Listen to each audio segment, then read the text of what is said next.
प्रभु के पवित्र नाम की स्तुति हो। एक बार फिर हम प्रभु के कदमों में आए हैं आज के ध्यान के लिए। गलातियों की पत्री उसका 4 अध्याय उसका 19 वचन, गलातियंस चैप्टर 4 वर्स 19। गलाती 4:19। हे मेरे बच्चों, जिन्ना चिर ਤੁਹਾਡੇ ਵਿੱਚ ਮਸੀਹ ਸੂਰਤ ਨਾ ਫੜ ਲੈ, ਮੈਨੂੰ ਤੁਹਾਡੇ ਲਈ ਫੇਰ ਪੀੜਾਂ ਲੱਗੀਆਂ ਹੋਈਆਂ ਹਨ।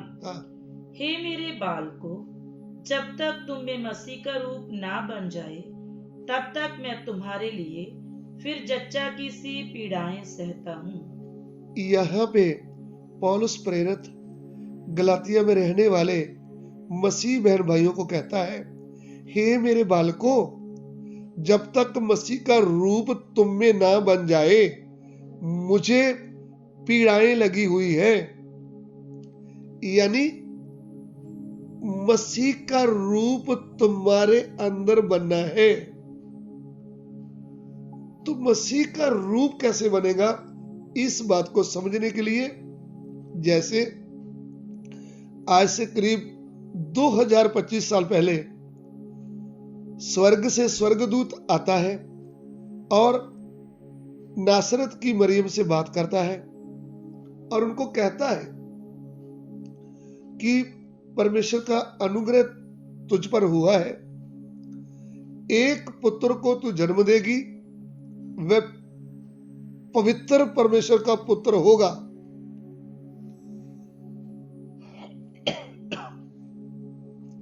मरियम आगे से स्वर्गदूत को कहती है कि मैं तो कुमारी हूं, मैं पुरुष को जानती ही नहीं हूं। तो भी वो कहता है कि परमेश्वर का वचन जो मैं लेकर आया हूं वह शक्तिहीन नहीं होता, वो तो पूरा होगा। फिर वो कहता है कि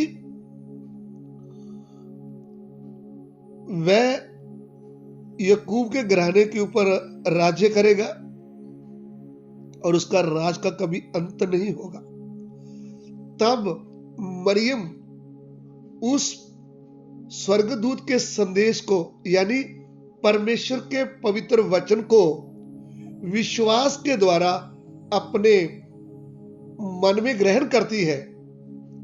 तब मरियम के गर्भ में वह वचन मसीह बनकर बच्चे के रूप में जन्म लेता है, जिसको हम प्रभु यीशु मसीह कहते हैं। तो मरियम ने स्वर्गदूत के दिए हुए वचन को विश्वास से अपने मन में ग्रहण किया। तब वो गर्भवती हुई और मसीह का रूप उसके अंदर बन गया। अभी इस बात को समझने के लिए वो मसीह जो मनुष्य के रूप में आया, उन्होंने क्रूस पर प्राण दिया, हम पापियों के पाप का उद्धार कर दिया और तीसरे दिन मुर्दों में से जी उठकर स्वर्ग में उठा लिया गया। अभी उसके विषय में प्रेरित लोगों ने जगत में प्रचार किया कि तुम्हारा बनाने वाला सृष्टिकर्ता परमेश्वर मनुष्य के रूप में आकर हमारा उद्धारकर्ता बनकर हमारे उद्धार के लिए उन्होंने क्रूस पर अपना प्राण दे दिया और उनका शरीर कब्र में रखा, तीसरे दिन वह मुर्दों में से जी उठा है। तो जिन लोगों ने उस सत्य वचन को ग्रहण किया कि सच है कि प्रभु यीशु मेरा उद्धार कर सकता है और वही मेरा प्रभु और मेरा परमेश्वर है, अभी मैं पाप में जीवन व्यतीत नहीं करूंगा, मैं जीऊंगा भी उसके लिए, मरूंगा भी उसके लिए। जितनों ने ये वचन ग्रहण किया, उनकी आत्मा के अंदर एक नया मनुष्य उत्पन्न हो गया। मरियम के गर्भ में यीशु मनुष्य के रूप में जन्म लिया। हमारी आत्मा के अंदर यीशु मसीह ने विश्वास के द्वारा क्या लिया है, जन्म लिया है। इसलिए रूप बनने से पहले बीज आता है। हम दुनिया की उदाहरण देखें तो एक पति पत्नी जब शादी करते हैं पति का बीज पत्नी के गर्भ में जाएगा तो पति के जैसा एक रूप बनकर एक बच्चा 9 महीने के बाद जन्म लेता है। यहां पे बात हो रही है आत्मा परमेश्वर की। आत्मा परमेश्वर का सामर्थी वचन जब मेरी और आपकी आत्मा में लगा, हमने उस वचन को हृदय से ग्रहण किया, तब हमारा उस पवित्र वचन से जन्म हो गया। परमेश्वर के वचन का बीज मेरे और आपके अंदर आया। इसलिए यूहन्ना प्रेरित कहता है कि जो परमेश्वर से जन्मा है वह पाप नहीं कर सकता, उनके अंदर परमेश्वर का बीज रहता है। तो पहला यूहन्ना अध्याय 3 और वचन 9, 1 जॉन चैप्टर 3 वर्स 9, पहला यूहन्ना 3:9।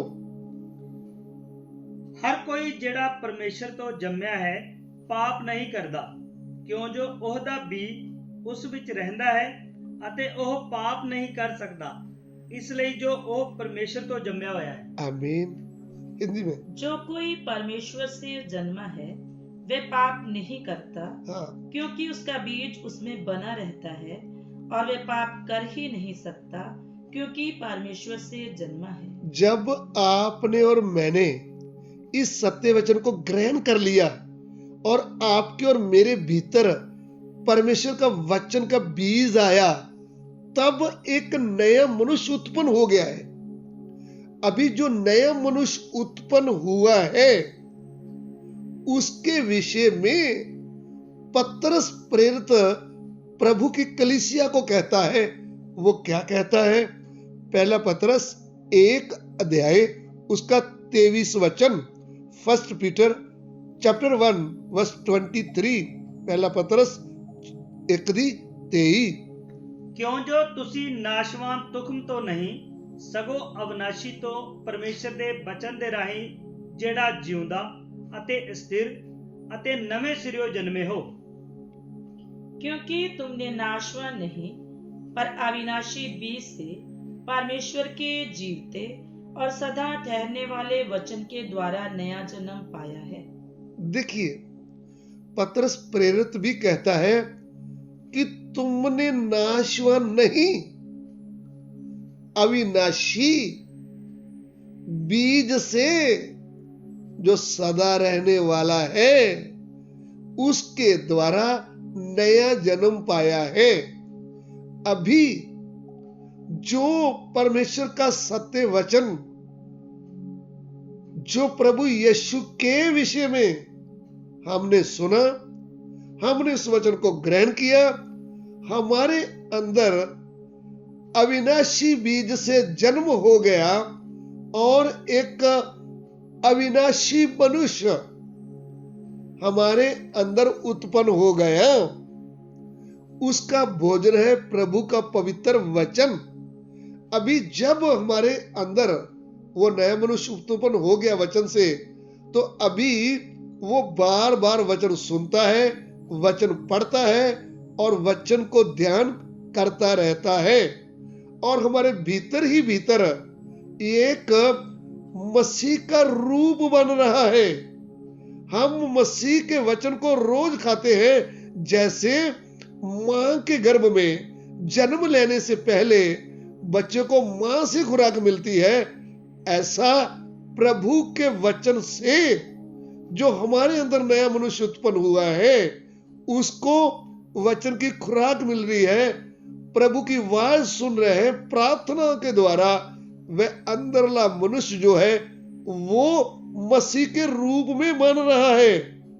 उदाहरण, जैसे हम देखते हैं कि एक मुर्गी जो देसी मुर्गी होती है उसको उसके अंडे लेकर के उसके नीचे रखते हैं और वो ऊपर बैठ जाती है। 21 दिन के बाद जब वो अंडा को ऊपर से काटती है तो बीच में से उसके जैसा एक रूप, एक चूचा बाहर आ जाता है। यह समझने के लिए उदाहरण है। ऐसा प्रेरित यूहन्ना कहते हैं, जब वो प्रकट होगा यानी प्रभु यीशु जब स्वर्ग से बादलों पर आएगा तब हम उसके समान होंगे। हमारा जो भीतर का जो मनुष्य है वो अभी उड़ने जा रहा है, वो प्रभु यीशु के साथ स्वर्ग में जाने वाला है।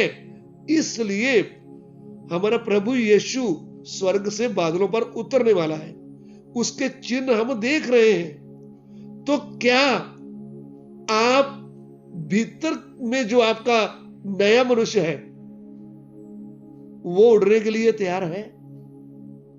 क्या आप भीतर में से उस प्रभु की आवाज सुनकर तैयार हो रहे हैं? यह है आज का प्रश्न। अगर तैयार नहीं हुए तो ध्यान दीजिए, हमारा बाहरी शरीर उड़ने वाला नहीं है, हमारे भीतरी शरीर जो है वो उड़ने वाला है।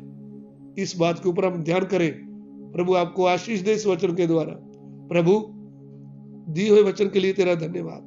तेरा वचन किधर भी जाए लोगों को समझने के लिए अनुग्रह दे और अपनी तैयारी पूरी करने के लिए तू एक की सहायता कर।